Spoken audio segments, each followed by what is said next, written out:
Hello, you're listening to Wait, How Do You Spell That? A Rare Disease podcast. My name is Colby, and I'm the editor here at PatientWorthy. Thank you so much for taking the time to join us today. We really appreciate it. And today we're going to be discussing the treatment landscape for rare epilepsies and neurological related conditions. There are currently more than 30 approved anti-seizure medications in the United States. However, because of variability in efficacy and side effects, half of patients with treatment-resistant epilepsies are taking more than 5 medications at the same time. And to help in our discussion of such an important topic, I'm happy to introduce 2 very special guests today. Meg Alexander is Chief Strategy Officer of Ovid Therapeutics, a biotechnology company that's developing new medicines for epilepsies and rare seizure disorders. Also joining us on the show today is Dr. Tracy Dixon-Salazar, Executive Director at the Lennox-Gastaut Syndrome, LGS Foundation, and caregiver for her daughter who developed LGS at the age of 2. Meg and Dr. Dixon-Salazar, welcome to the show. Thank you for having us, Colby. Thank you for taking the time. We're very glad to have you on as guests today. To get started, Meg, what can you tell us about the current treatment landscape for people living with rare seizure disorders and neurological related conditions? So I'll sum it up in one word, and then I'll expound on it. And I encourage Dr. Dixon-Salazar to weigh in too, because she knows this intimately better than I do. But the word is insufficient, Colby. So epilepsies and seizures have been known about for 4 millennia, one of the longest known disorders. In fact, epilepsy comes from a Greek word meaning to seize or to be possessed or afflicted. But in the 4 millennia that we've known about epilepsy, the therapeutic landscape has not improved anywhere near enough. So we've had about 40 medicines come to the fore in the last 100 years, but those medicines in many ways are blunt instruments. And they have a whole range of safety and side effects. And importantly, they're not addressing many of the symptoms of epilepsies and seizures that go beyond the seizure, and they're not modifying the course of the disease. So while there's been many more medicines over the last 100 years, unfortunately, so many of these medicines almost work to suppress the brain. It's like carpet bombing the brain to try to quell that underlying hyperexcitability that happens in neurons that leads to seizures. But when you do that, it so challenges the quality of life, both for the person living with the seizures, but also for their caregivers. It causes sedation. It causes a whole host of other side effects and safety issues. And unfortunately, most of these medicines are not enough. So in areas where we seek to develop, including developmental epileptic encephalopathies, or more easily put, DEEs, what you'll find is many patients are on a polypharmacy regimen. So that means anywhere between 3 to 6 medicines. And that's the case for about half of patients. And the challenge with that is you're layering one medicine after another medicine on another medicine. So not only do you have things like very heavy sedation and side effects that come with these medicines, but then you have to start worrying about different drug-drug interactions, dietary interactions. It's really hard. And that is what leads me to say that the treatment landscape today is still extremely insufficient. What we need is therapies that are friendlier medicines to patients, but what we also need is medicines that treat non-seizure symptoms and look to modify the underlying course of disease. Tracy, Dr. Dixon-Salazar, who's on the podcast with us today, came to my company a couple months ago, and she led with the charge of, our kids need medicines, and they do. And we need more of them. And that's what we're trying to do at Ovid. And we'll talk a little bit more about that later. Hey, and Dr. Dixon-Salazar, your daughter has been living with Lennox-Gastaut Syndrome, also known as LGS, again, which is a rare form of epilepsy. Can you give us an overview of LGS for listeners who may not be familiar? Yeah, absolutely. Lennox-Gastaut Syndrome, or LGS, is a severe pediatric epilepsy syndrome, which means it's a collection of symptoms. And nobody's born with it. It evolves over time from early life seizures. So my daughter was 2 years old when she started having seizures, and the LGS developed by the time she was 5 years old, which is a pretty common course. And what LGS is uncontrolled seizures.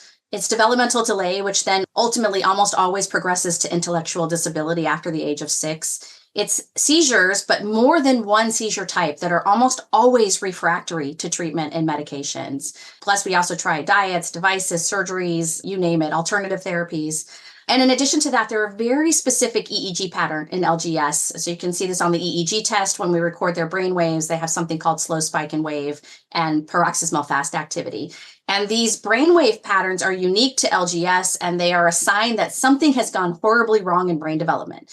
And so what happens is they start seizing really young, and then those seizures take over brain development, and then the brain puts itself together wrong, such that you develop this EEG pattern. And the expectation, the prognosis is continued seizures into adulthood. If they live, there is a 14 times increased risk of death for these children all the way through their lifespan.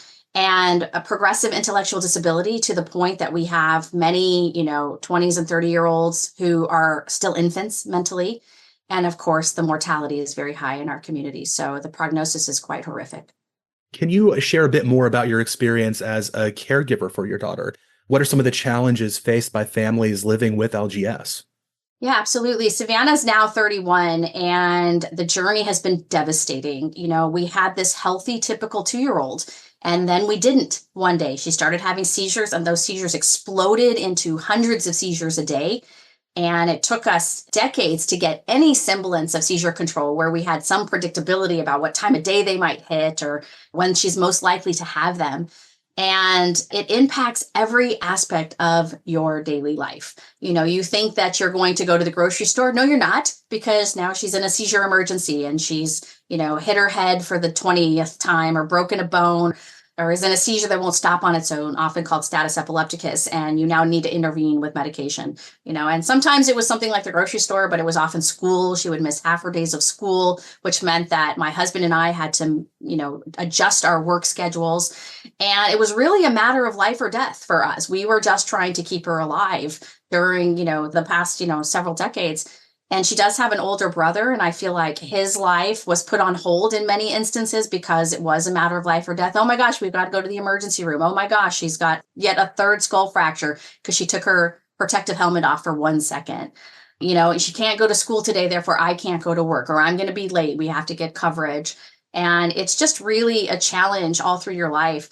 Now that she's an adult, it's really difficult because, she's mentally functioning anywhere between a 2 to 7-year-old level, depending on what the skill is. She doesn't read or write, but she's very social.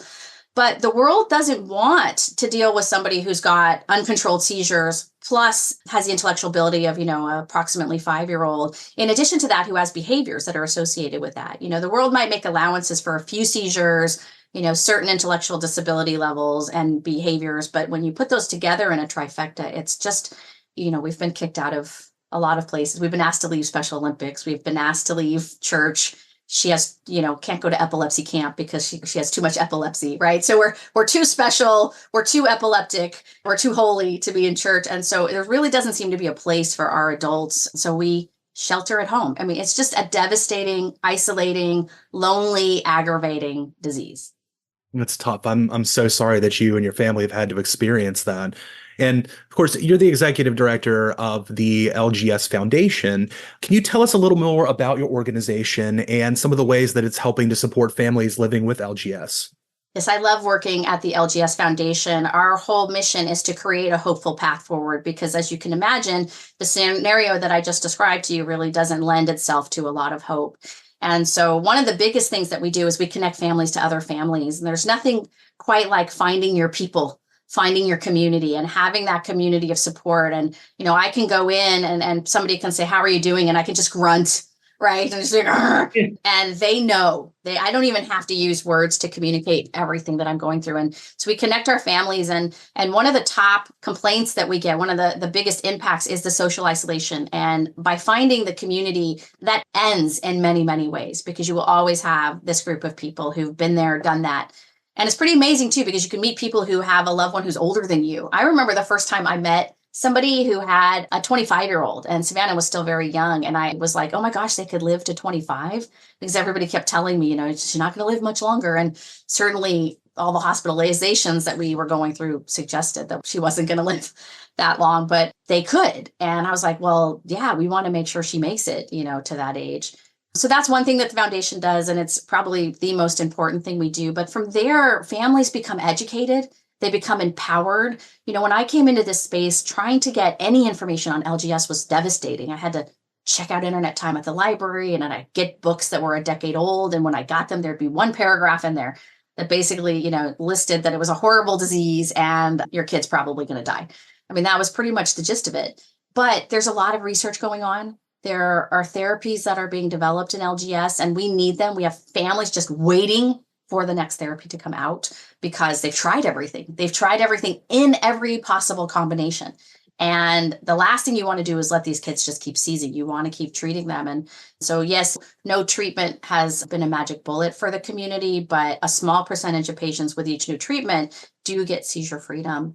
So we educate them, we empower them, and then they really find a way to start fighting back, against this disease that has made us all feel so absolutely powerless.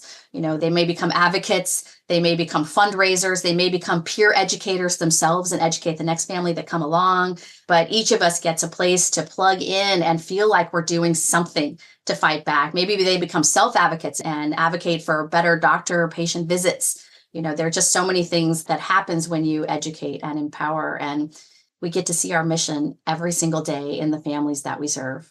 Yeah, that's great. And we know from speaking with, other rare disease communities that feeling empowered, feeling connected to others in your community is absolutely vital. And speaking of treatments, you touched on it a bit there. Meg, turning back to you, can you tell us a little more about Ovid Therapeutics? What is the organization's goal and how is it working toward developing new and innovative therapies to treat these conditions? Thanks, Colby. And thanks to Tracy, because the LGS Foundation has done a tremendous amount for LGS, but also other developmental epileptic encephalopathies. And Ovid's goal is very related. So our mission is to conquer seizures and rare brain disorders with courageous science. And we use courageous intentionally in neurology. One, you heard what caregivers and people living with DEEs like Tracy go through. And also neurology and developing therapies for the brain is not for the faint of heart. There's a higher failure rate in neurology than there is with most medicines, and there's already a high failure rate there. So our goal by trying to conquer seizures with courageous science is really an ambition for the future. And where we're starting with is trying to restore balance in the brain, trying to quell that hyperexcitability in neurons.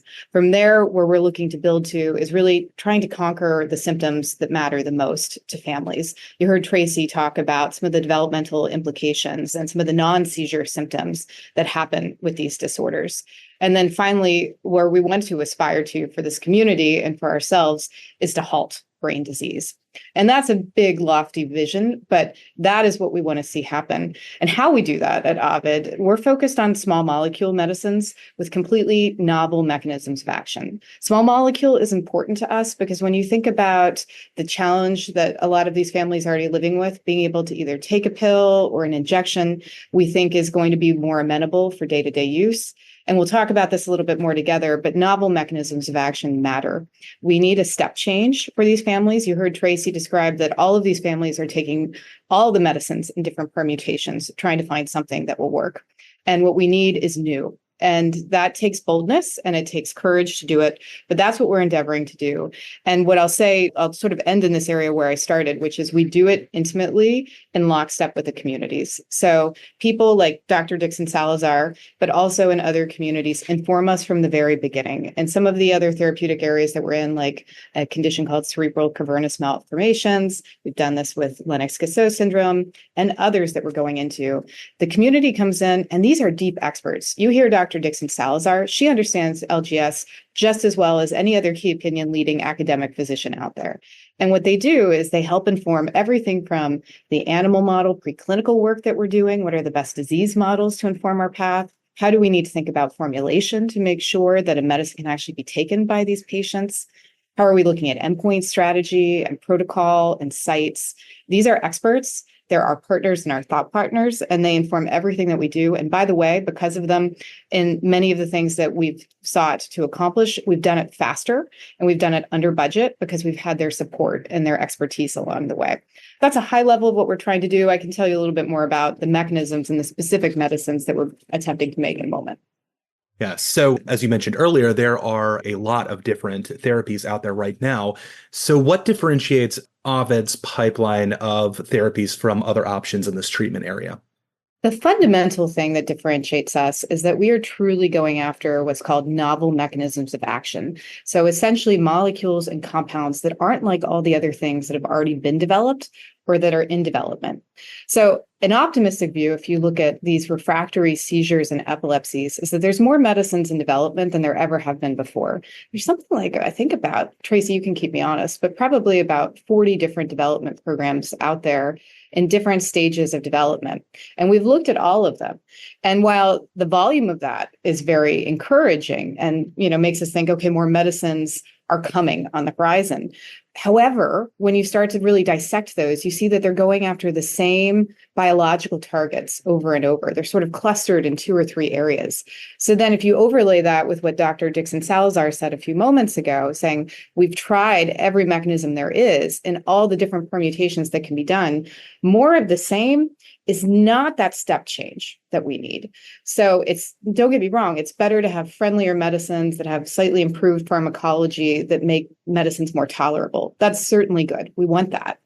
But what we need are breakthroughs that work.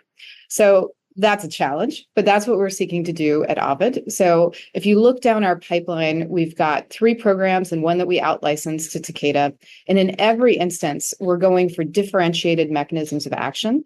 And the reason why is we want them to be friendlier medicines, but we also want them to be that step change in efficacy. So we've looked across the field. We have a program in ROCK2 inhibition, which is a very exciting new mechanism of action for the brain that works both on neuroinflammation and the vascular endothelial cells of the brain to reduce inflammation, which can lead to seizures.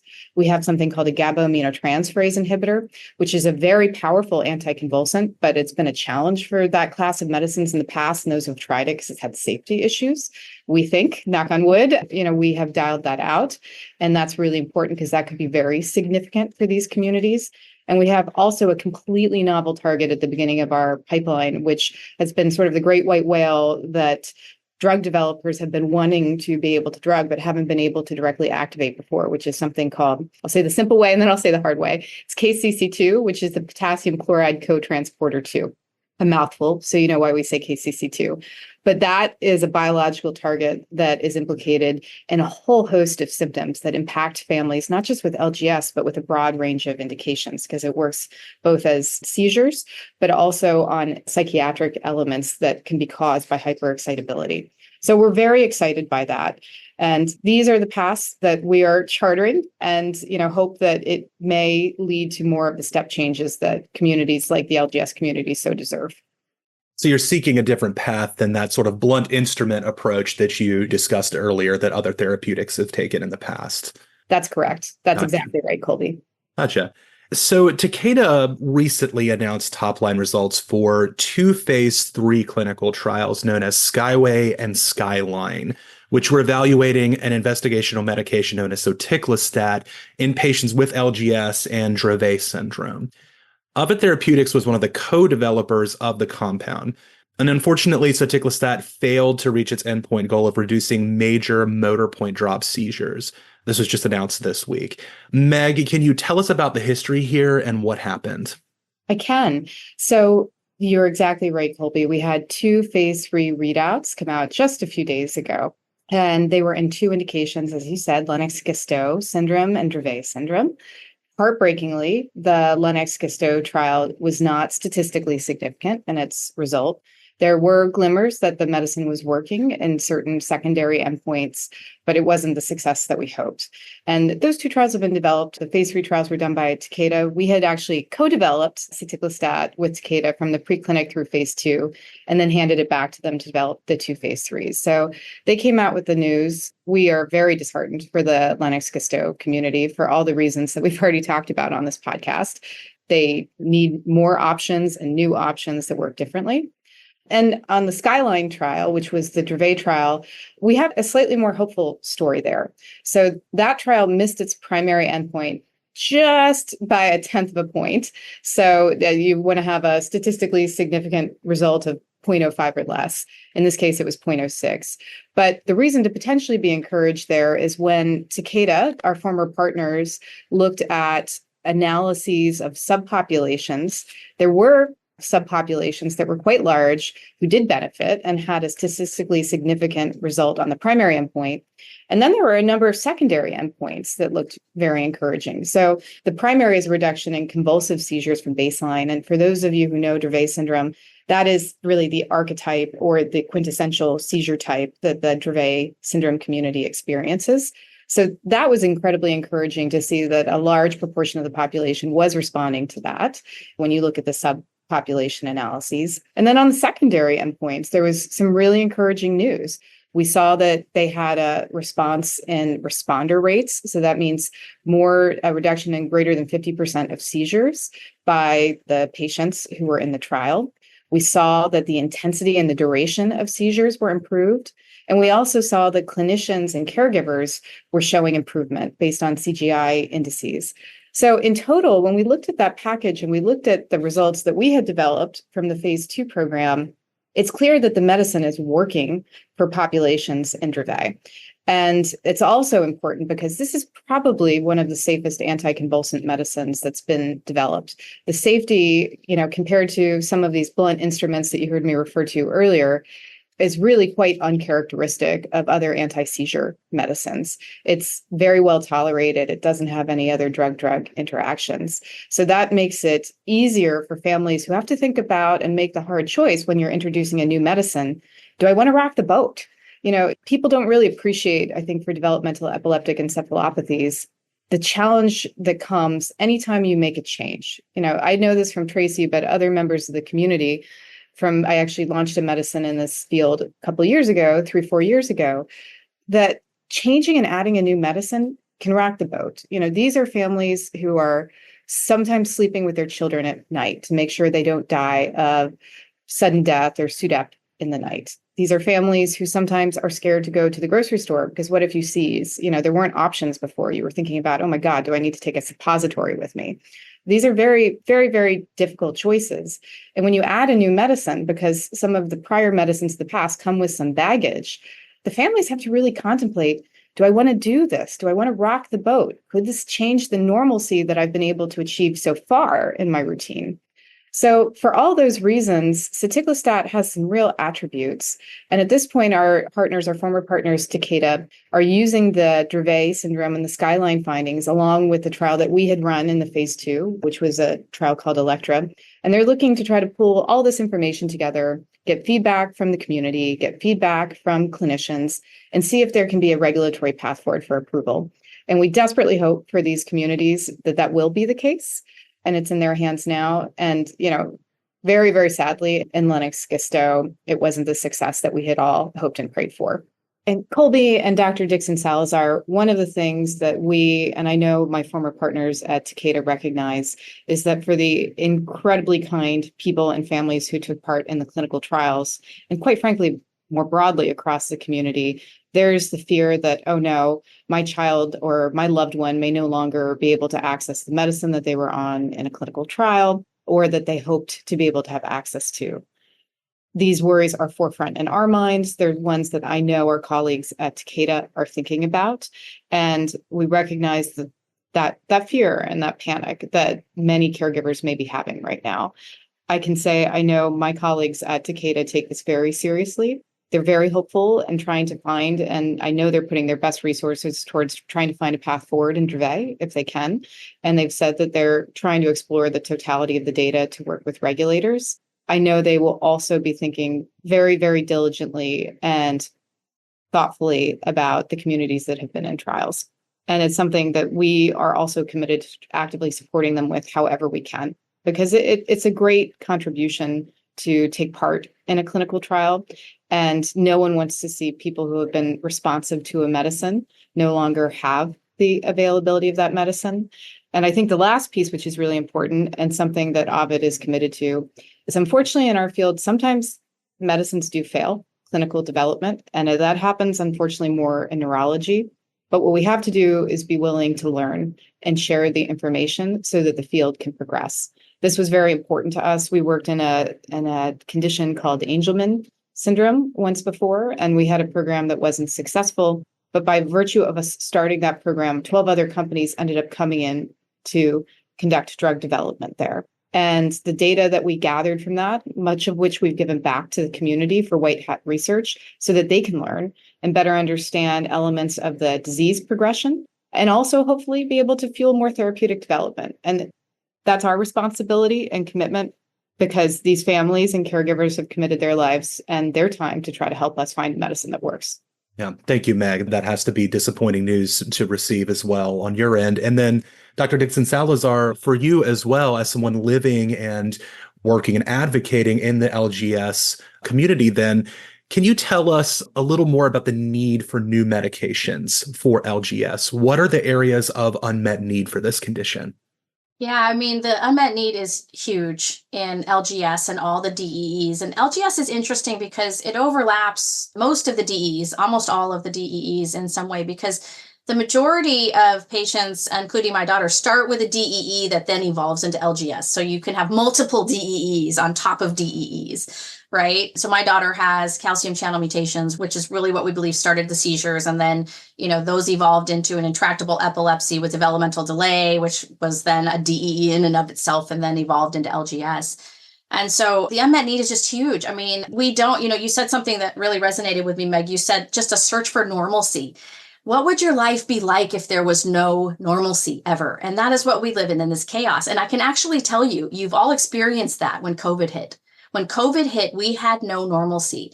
And to imagine living your life year after year, the same exact way that you felt the first, 3 to 6 months of COVID is devastating for us. And so we're just looking for any treatment that will help to relieve this burden. In most instances, the seizures are daily for our families. And unfortunately, even though there are medicines on the market, we don't seem to have that blockbuster, right? And so we need people to come in and continue to make medicines. We are desperate. It is urgently needed. Our kids are really suffering. We know that letting the seizures go uncontrolled can be even worse and increase the risk of death. So we're looking for the next thing to try. And you can always cycle back to something you've tried in the past, but that just feels like a defeat in and of itself. So we're disappointed about the news with soticlestat, but we're also really hopeful for our Dravet friends because Dravet can evolve into LGS, and we have families in our community that have both. So we hope that that'll make a difference. And then just across the DEEs, being able to access this treatment, even off-label, would be a useful thing as they find themselves without other options. So we're just really ready for more treatments to come. And we all hope that the next one will be the blockbuster, but unfortunately that hasn't been the case. But you know what? We're not going to lose hope. And I think the one other thing I just wanted to comment on that you had said, Meg, is Colby, you asked her, what distinguishes Ovid? And of course it is new mechanisms of action, more targeted treatments. But I think it is also working as detailedly from preclinical all the way to, after market, with the patient advocacy groups, designing with the end in mind. We had the privilege of working with both Ovid and Takeda, and they were very patient focused. We were not just a checkbox. And I think we did save them time and money as a result. Not every company is like that. And it is the way we prefer to work. And there's a psychological benefit too, because again, you're empowering us against a disease that has taken nearly everything from us and will probably take our children one day. But having the ability to have a say in the development of things that directly impact us is huge. And you did, Tracy. You absolutely did. For the soticlestat program, people, just a lesson for other medicines developers out there, by working with Tracy, by working with the Dravet community, we were able to complete the phase 2 program 6 months faster than what we otherwise would have been. And that's time that matters, to Tracy's point. It matters for the community and it matters for business.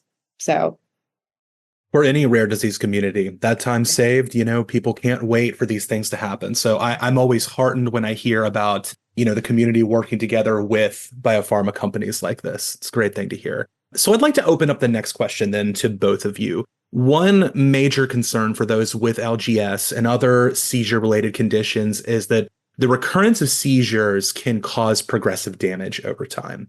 Can you talk about the progression of seizures for these conditions and the outcomes that may occur? And Dr. Dixon-Salazar, for you specifically, is this something you have experience with firsthand? Oh my goodness, yes. When Savannah started having seizures at 2, the dogma back then amongst physicians was that seizures don't damage the brain and you can't die from epilepsy. And then I would go home after, seeing the doctor and watch my child's brain deteriorate after seizure, and we were resuscitating her. And I'm like, this does not jive. Like what you guys are saying does not jive with my home existence, right? And that's really what ended up driving me to get my PhD in neuroscience after all. But I think that this is something that has long not been talked about, that seizures do damage the brain. Now, a single seizure changes the set point, right? Like if I eat 100 Twinkies today, I'm probably going to gain a few pounds. But then if I don't eat any more Twinkies, I don't actually like Twinkies, but I need a new example. But if I go back, then my body will reset itself to my set point weight. And the same thing with the brain. But you have barrage of seizure after seizure. The brain wires itself during development, and in adulthood, it functions based on electricity. It's all about electrical signals getting to the right place at the right time. And a seizure is an abnormal burst of electrical activity. So if you keep having that over and over and over, of course you're not going to be able to remember. Of course you're not going to be able to learn. Of course you're not going to be able to function. Of course the overuse of the neurons is going to cause neuronal death. Of course, right? But we haven't talked about this, and there's a little bit of a fear to talk about it. And I think it's just the opposite. We should be talking about it because that is what we're living. If you have a ravenous mountain lion behind you and someone tells you it's a kitty cat, you're not doing the person any favors by telling them it's a kitty cat, because they're going to figure out that it's a mountain lion, right? And then they're going to lose trust in you and the medical system. So seizures beget seizures. The more you seize, the more brain wires itself to seize. This is non-disputed among scientists. This is not disputed. It might be a political argument, but it is not a scientific argument. This is how the brain changes.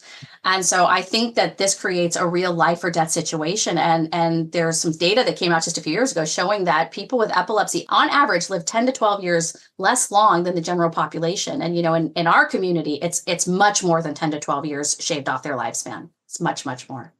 And I think, Colby, that everything that Dr. Dixon-Salazar just said really speaks to why we need medicines that work on different targets with different mechanisms of action. Because what happens, Tracy said it very simply here, seizures beget seizures. And why that happens is you experience more neuroinflammation, you experience more neuronal death, as Tracy described, less sensitivity of receptors. So, put simply, the wiring in the brain starts to not work the way it was supposed to before, with this successive damage that happens. So we not only need medicines that work on new targets, but we also need ones to make dysfunctional biological targets that underpin the right, to carry on with Tracy's analogy, the right flow of electricity to happen, right? You need medicines that can address some of the damage that has occurred, which in part is what we're hoping to do with our earliest program, our KCC2 program, because essentially that is a co-transporter that is instrumental in making GABA A receptors work well again. If that particular co-transporter can't balance the neuron and I won't get too deep on the science, but it excludes basically chloride from the neuron, that helps a whole host of other medicines then work. Things like neurosteroids or benzodiazepines. So if you can fix some of this damage, that allows some of the other medicines to potentially work more effectively. So these are the types of questions we need to ask ourselves. And because seizures beget seizures, there's really two ways of looking at it. One, how do we prevent seizures? And also, how do we try to deal with the cost of that damage that has occurred and try to reverse it? Because as Tracy said, seizures over time lead to so many other symptoms. As she described this with Savannah, with neurodevelopmental disorders, communication disorders, cognition disorders, mobility disorders. This is a whole package. And the families and people in this community need medicines that address the holistic nature of all the symptoms with the disease.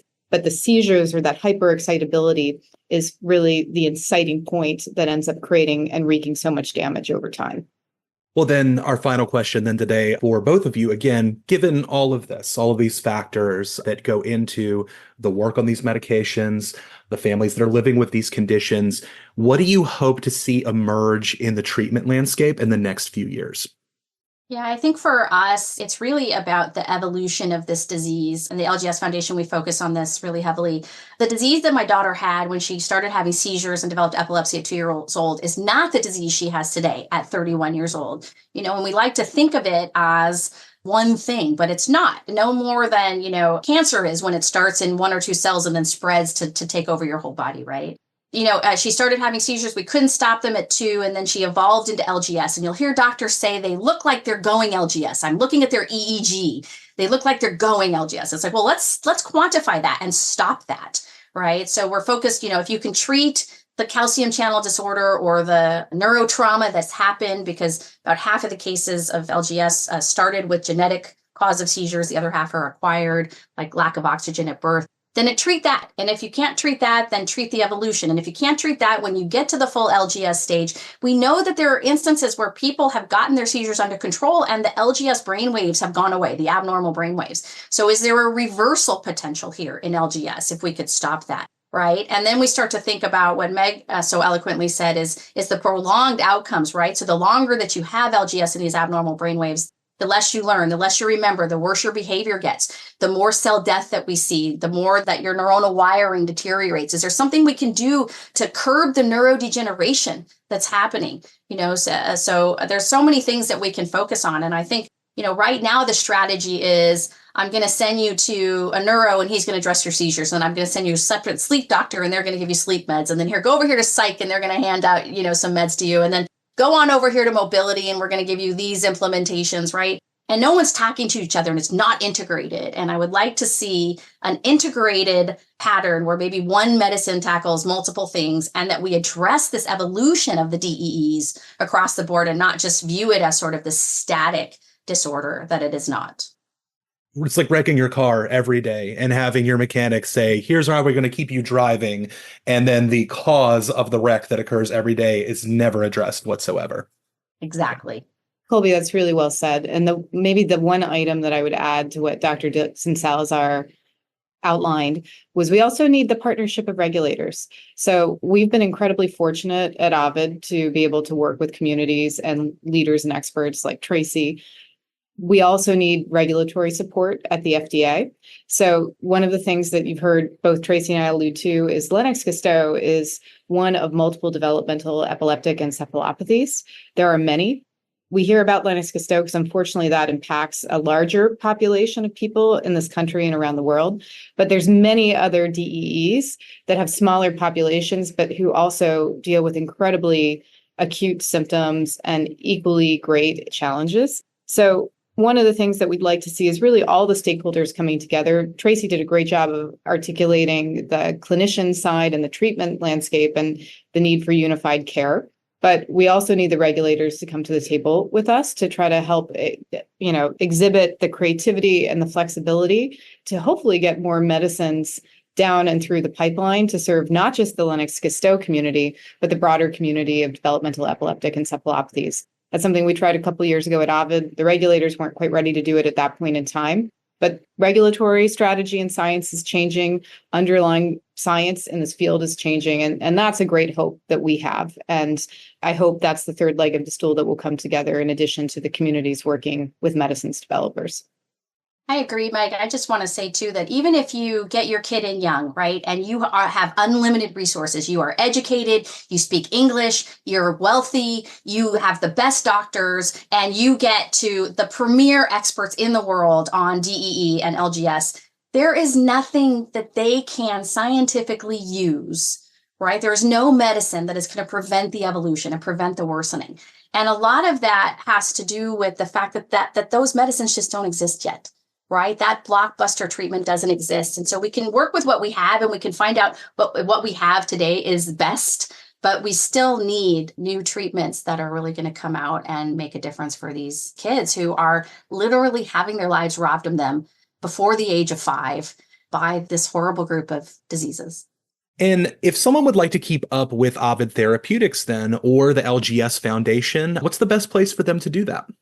There are many places, Colby. The first, I would say, come visit us in New York. We're at 9th Avenue and 34th Street. Dr. Dixon-Salazar has been here. We love hosting communities in our offices. Even if we don't have a pipeline program for a particular indication or condition, we're happy to have you here. By the way, holding conferences in New York City, super duper expensive. We have beautiful offices. Use our space. The Grin 2B Foundation used our space. CACNA 1A comes in and uses our space. We love to meet you. We learn from you, and our doors are always open to you. And for those who can't make it to New York City for many different reasons, connect with us online. We have all of the social channels, LinkedIn, Facebook, etc., Instagram. We want to engage with you, and we want to share content that's helpful for a broad range of communities. One of the women we work with, Rachel Paverman, has something called cerebral cavernous malformations. She's doing a great educational series right now about adaptive technologies and tools that help her because she's partially paralyzed as a result of brain surgeries that she's had to have from her condition. So we can all help each other and learn. We learn from you, and we want to share that information in a way that's useful. So please do connect with us. And for the LGS Foundation, I think the biggest thing that you can do today would be go online and search free seizure first aid. 1 in 10 people in the US will have a seizure in their lifetime. It is very common. And if you do not know first aid, then you are really selling yourself short because it's very likely you're going to see or experience one. And this will help us because our kids seize all the time. And so if we're out in the community, it won't be a surprise to you when you see them. But if you know anybody who is living with a DEE or with Lennox-Gastaut syndrome, please send them to our lgsfoundation.org. If they are like LGS, but they don't quite have it, we will help them find their community. We're connected to so many of the other more than 100 DEE groups that exist. And it's very important that people find their group. And we're really just here to support families and bring them along. If you want to get more involved, if you want to volunteer, if you want to host a fundraiser, if you want to donate, that's always really helpful. You know, I think that charities are doing some of the most incredible work, and to the extent that you can help them do that, it's really important. But most importantly, you know, go get seizure first aid educated. And if you know anyone with LGS or DEE, send them to the foundation. We will help them find where they belong. Okay. Well, Meg, Dr. Dixon-Salazar, thank you so much for taking the time to come on the show today. We really appreciate you sharing these exciting developments. And also, you know, letting our audience learn about the great work you're doing within the LGS space and other areas as well. Thank you, Colby. Thank you, Colby. And if you'd like to learn more about Ovid Therapeutics, its work with rare epilepsies and neuro-related disorders, or more about the LGS Foundation and the way that organization helps to harness the voices of LGS patients and families to advocate for and fund new research initiatives and provide communication platforms, we will leave links in the show notes of this episode so that you can check those resources out. And remember, you can always keep up with the latest in rare disease news by visiting our website at patientworthy.com. You can also follow us on Facebook, Twitter, Instagram, TikTok, and more by searching for Patient Worthy on those platforms. If you enjoyed this episode, please consider subscribing and leaving us a review on your favorite podcasting platform. Subscribing ensures you'll automatically receive our new monthly episodes as soon as they come out, and a review or rating really does go a long way toward helping us out. Finally, if you'd like to share your rare story or perhaps have an idea for a future episode, you can get in touch with us by using the Share Your Story link in the show notes of this episode. That does it for today's episode. Thank you once again to Meg Alexander and Dr. Dixon-Salazar for joining me on the show today. And as always, thank you for listening.